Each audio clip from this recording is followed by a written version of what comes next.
अस्सलाम वालेकुम। City news network के डिजिटल प्लेटफॉर्म के साथ मैं हूं उसामा मलिक। एक शख्स जो है वो बैरून मुल्क से पाकिस्तान आता है और उसको जो है वो पहले उसकी जानिब जब वो अपने घर जाता है तो उसको घर वाले कबूल नहीं करते, उसको जो है वो तशद्दुद का निशाना बनाया जाता है और उसके बाद उसको मार वार के जब पुलिस वालों के पास जाता है तो पुलिस भी उसको तशद्दुद का निशाना बनाती है और उससे रिश्वत लेने के बाद जो है वो उसको लॉकअप में रखती है और रिश्वत लेने के बाद दूसरे रोज़ जो है वो उसको छोड़ती हैं। आखिर इसका क्या मामला है, कैसे ये वक़ुआ पेश आया है, कब इनकी शादी हुई और ये सारा मामला क्या है, इनके क्या इल्ज़ामात हैं? इस वक्त जो मुतासरा शहरी हैं सैफुल्लाह साहब वो हमारे साथ मौजूद हैं, इनसे मज़ीद जानते हैं। सैफुल्लाह भाई बताइएगा शुरू से क्या वक़ुआ पेश आया, आप किस दिन यहाँ पर आए और क्या सारा ये मामला हुआ? अस्सलाम वालेकुम। मेरा नाम सैफुल्लाह बाजवा है, वल्द अल्लाह दिता बाजवा। मैं स्विट्ज़रलैंड में 30 साल से मुकीम हूँ, 30 साल से वहाँ रह रहा हूँ और मैं वहाँ पे यूएनओ का मेंबर भी हूँ। उसके बाद मैं एमनेस्टी इंटरनेशनल का मेंबर भी हूँ। वो वहाँ पे पहले मैं बिज़नेस करता था, अब जो है मैं मुलाज़मत कर रहा हूँ। मुलाज़मत का 14 जुलाई को मैं सुबह 3:30 बजे कराची एयरपोर्ट पे उतरा हूँ। वहाँ से सीधा मैं घर गया हूँ। घर तकरीबन 6 बजे के करीब मैं घर गया हूँ। मैंने जाके वहाँ बेल दी तो मेरी वाइफ़ ने जब दरवाज़ा खोला मैं अंदर गया। उनके साथ कुछ बातों पे तल्खी चल रही थी या मतलब इस तरह से हो रहा था कि कुछ अनबन हो रही थी। तो उस दौरान मैं जब अंदर गया मैंने कहा बैठ के बात करते हैं। उन्होंने कहा नहीं, मैं तुम्हारे साथ बैठ के नहीं बात कर सकती हूँ। तो जब इस तरह से तल्खी हुई तो उसने कहा मैं अपने बहनोई को बुला रही हूँ, बहन को बुला रही हूँ। मैंने कहा उनका कोई मसला नहीं है, ये घर मेरा है, घर में कोई दूसरा बंदा नहीं आ सकता है क्योंकि मेरा घर में मेरा और आपका मसला है, हम दोनों इस मसले को हल कर सकते हैं। अगर आप कहती हैं कि ये मसला ठीक नहीं है या हमारी आपस में बात नहीं बनती है तो मैं यहाँ से उठ के चला जाऊँगा, कहीं भी चला जाऊँगा, होटल में या पंजाब चला जाऊँगा, यहाँ से चला जाऊँगा। लेकिन उसने उनको बुलाया, वो आने के बाद मैंने उन्हें कहा कि आप अंदर नहीं आ सकते हैं।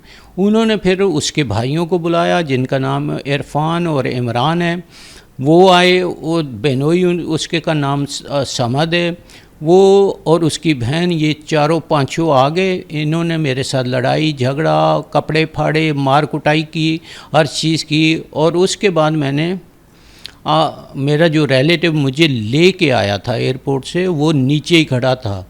मैंने उसे कहा कि प्लीज़ आप ऊपर आओ। उसने कहा मैं ऊपर नहीं आ सकता हूँ, तो मैं देखता हूँ पुलिस के पास जाता हूँ। वो अभी मुझे नहीं मालूम, वो पुलिस के पास गया है। रात को एसएचओ ये कह रहा था कि 15 पे कॉल चली है जो मेरी बीवी ने चलाई है कि पुलिस आए।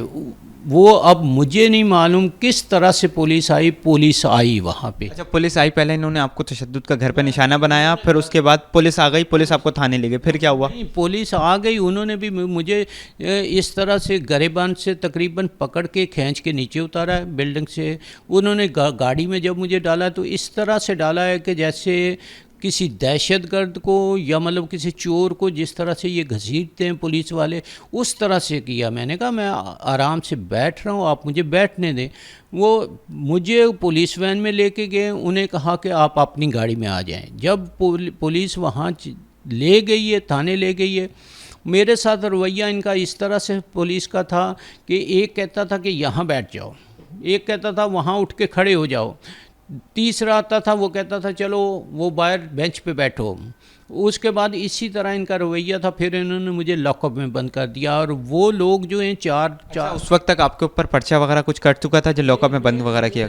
मुझे छोड़ने तक पर्चा नहीं कटा गया, कोई पर्चा नहीं, कोई एफआईआर नहीं हुई मेरे ऊपर और किसी चीज़ की कोई एफआईआर बनती नहीं है कि मेरे पे एफआईआर। आपको तशद्दुद वगैरह का निशाना बनाया गया, 2 रोज़ तक आपको तकरीबन दोपहर तक तकरीबन रखा गया और फिर उसके बाद क्या मतलब आपको कितने पैसे वगैरह लिए गए वो थोड़ा? मुझसे उन्होंने 1.5 लाख का मुतालबा किया कि 1.5 लाख अगर आप देते हो तो आप पे एफआईआर नहीं होगी। मेरे पास पैसे मौजूद नहीं थे। मैंने वो अपने अजीज़ को कहा कि प्लीज़ पैसों का बंदोबस्त करके इनसे बात करके इनको दो। जब ये मसला हो गया उनका पैसों का, हाँ हो गई, सब ठीक हो गया, उन्होंने फिर कहा कि हाँ जी ठीक है, एफआईआर नहीं करते, आप एक स्टाम्प पेपर लिख दो। वो स्टाम्प पेपर पे इन्होंने क्या लिखा क्या नहीं लिखा, मुझसे ज़बरदस्ती उस पे साइन कराए, अंगूठा लगवाया, हर चीज़ की। उसके बाद इन्होंने मुझे कहा कि आप यहाँ से फ़ौरन पंजाब जाओ, पंजाब जाने के बाद आप स्विट्ज़रलैंड जाओ। मैंने लास्ट में एसएचओ साहब को कहा कि मेरे मसले इस तरह के चल रहे हैं कि मुझे कोर्ट में अगर जाना है तो मैं पंजाब से तो कोर्ट में नहीं। अच्छा, ये बताइएगा आपकी वाइफ का जो वाइफ है वो कहती हैं कि आपने उनको पहले डिवोर्स दे दी थी, आप उस दिन आए हैं तो उस दिन आपने कुछ उनको तशद्दुद किया है, इलाका मकीन भी जमा हुआ, उसके बाद पुलिस वगैरह आई है, इसमें कितनी सदाकत है और क्या ये कोई इतने ज़्यादा इलाका मकीन नहीं, एक दो लोग जो हैं वो जो उसी टाइम आए थे वो मुझे भी जानते हैं और उन्होंने मुझसे सलाम दुआ ली है, वही एक दो लोग जो हैं वही हैं, कोई इलाका मकीन वहाँ जमा नहीं हुए। और कोई एक तरफ 5 लोग हैं, एक तरफ एक आदमी है और वो भी सफ़र से 2 दिन के सफ़र से आया हुआ है, वो किसी के साथ क्या लड़ सकता है। इन लोगों ने मेरे साथ तशद्दुद किया है, 5 लोगों ने तशद्दुद किया है और उसके बाद मुझ पे पुलिस ने तशद्दुद किया है। पुलिस ने मेरे साथ हर वो ज़्यादती की है जो होनी चाहिए, मतलब ये करते हैं लोगों के साथ, लेकिन हम ओवरसीज जो हैं। अच्छा, ये बताइएगा आपकी इनसे जो शादी कब हुई और इनसे मुलाकात कैसे हुई थी और अब तक कितना आप जो है वो इन्वेस्टमेंट कर चुके हैं, और ये घर जो है गुलिस्तान जौहर में ये किसका है और कैसे आपने ख़रीदा वो? मेरी शादी जो है इनसे इंटरनेट पे मुलाकात हुई थी। इन्होंने मुझे मैसेज किया था इंटरनेट पे कि हाँ जी मैं आपसे मतलब मिलना चाह रही हूँ। मिलने के बाद वो शादी और 2-3 महीने के बाद इन्होंने मुझे यहाँ बुलाया और मेरे साथ वो मंगनी की, हर चीज़ जो है इनको मालूम थी। मंगनी करने के बाद तकरीबन 1 साल के बाद शादी हुई। शादी के बाद से हर चीज़ जो है, शादी से पहले अगर कोई ये नौकरी कर रही थी तो मुझे नहीं मालूम कहाँ क्या कर रही थी, लेकिन शादी के बाद ये मुतवातर घर पे इनका हर ख़र्चा जो है मैं बर्दाश्त कर रहा हूँ। मतलब इनके पास अगर इनकी शादी के बाद आप कराची में कितना टाइम रहे या इनकी आप ले गए थे, या आप कितनी बार इस दौरान तकरीबन 10 साल के दौरान कराची आते रहे हैं, आपकी मुलाकातें होती रही हैं? मैं कराची में जब शादी के दौरान आया, कुछ दिन शादी से पहले यहाँ रहा और कुछ दिन शादी के बाद रहा। उसके बाद मैं हर साल या मतलब 6 महीने के बाद जिस तरह से मुझे छुट्टी मिलती थी उस तरह से मैं फ़ौरन आ जाता था और इनके साथ रहता था और इनके साथ बाहर भी जाता था छुट्टियों पे लेके। लेकिन इनका स्पाउस वीज़ा मैंने कोशिश की, लेकिन वो जब कोरोना आ गया तो कोरोना की वजह से कुछ मसाइल हो गए। वो स्विट्ज़रलैंड ने कानून चेंज कर दिया कि आपको 5 साल के अंदर अंदर जो है वाइफ को लाना चाहिए, लेकिन कोरोना में 3 साल ज़ाया हो गए, एम्बेसियाँ नहीं खुली थी, कुछ नहीं हो सका। बताइएगा इस पर क्या कहते हैं, DIG की जानिब से भी नोटिस लिया गया, कमेटी भी बना दी गई है, रात गए आपको भी डिफेंस थाने में बुलाया गया, क्या वहाँ पर बात हुई है? आज भी आपने जाना है, तो अब आपका क्या मुतालबा हुआ?